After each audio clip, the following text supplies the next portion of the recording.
Ah, the romance of trains, all this week on Eye on the Piedmont. Susan and I will be your personal conductors for some breathtaking rides. Your boarding pass will take you through the Blue Ridge Mountains, rich in rail history, autumn scenery, unmatched. But before we climb aboard, we thought we'd drop by Old Fort, a small mountain town on the edge of the Pisgah National Forest. Trains used to roll through the area on a regular basis, and now the Main Street Depot is but a memory kept alive by a gentle old man named Bob Wilson.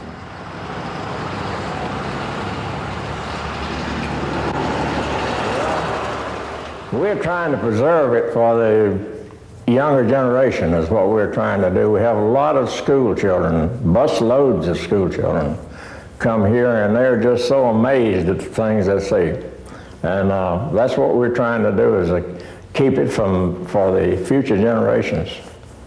This is an old schedule board that was used right here on the Southern Railway. And of course it shows most of the things from New York to Asheville, Goldsboro to Asheville, Salisbury to Asheville.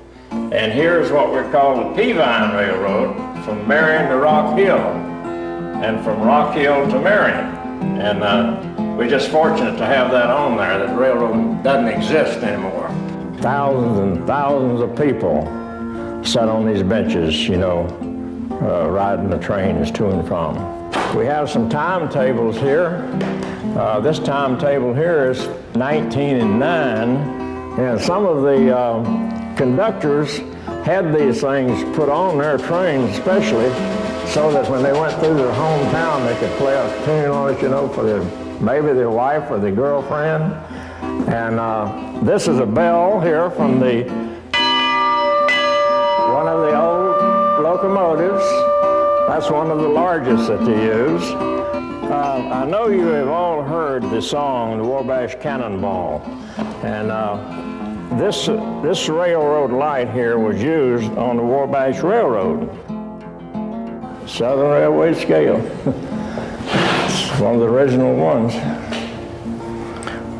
It was very accurate. They were very accurate. In other words, you could weigh a case of goods here on this one, and where it went to New York, they could weigh it up there and it weighed just exactly the same thing. I mean, it was that accurate. This is a combination on the safe, how you get in it. And it's a pretty delicate combination. Okay, we'll try.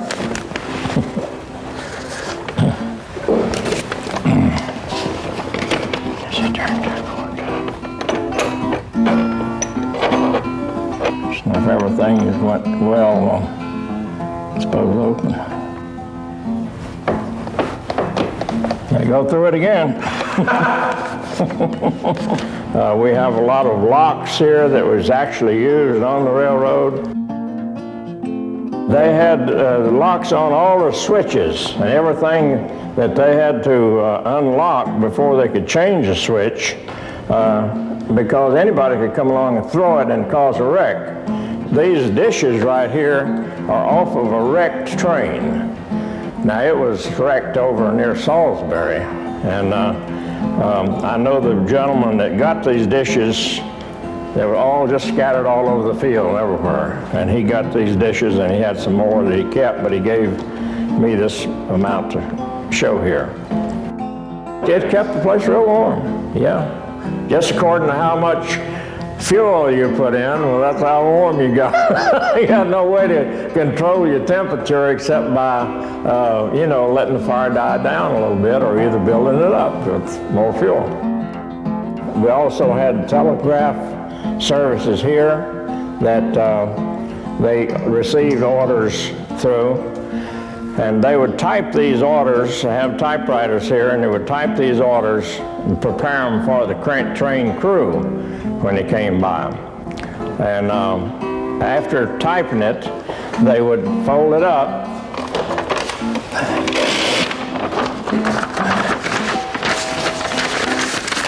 and take a rubber band and put it on the string here, on this. And hold it up like this on the outside to where the engineer or the conductor, the engineer on a freight train and the conductor on a passenger train could take that off. He'd run his arm through there and take that string and order off, and then he'd have his orders till he got to the next dispatcher's place. Well, I can think back of when those passenger trains passed here, and I just really enjoyed seeing them. It makes you feel love in your heart to hear that sound of that train, and just realize, you think, where is it going? Who is on it? And it's just something about a train that you don't get from an automobile or airplane. It's just not there. Well, Bob Wilson is 78 years old. He used to be Old Fort's mayor, and now he runs the Railroad Museum there. And you can visit Bob at the museum from 9:30 to 4 every day except Wednesday and Sundays. And for more information, you can call 668-7717. Now, tomorrow, we're actually going to climb aboard a train, the Great Smoky Mountains Railway. Boy, that'll be fun. You know, train travel has such a romantic aura about it, and yet nowadays it seems that train systems, at least from the passenger end, really struggle to survive. It's a shame, really. Well, I think maybe one of these days we might have to get back to it in the United States. I mean, life is just going to push us toward mass transit, mass transportation, and so we get out and work on those road beds. Well, we're so married to our cars now. I guess if we could just get people interested in even just commuting between different cities, maybe we could make a difference. Well, coming up next, Money Pro Steve Crowley has some advice on how to make your Christmas season more enjoyable. Those details in our Life Guide next.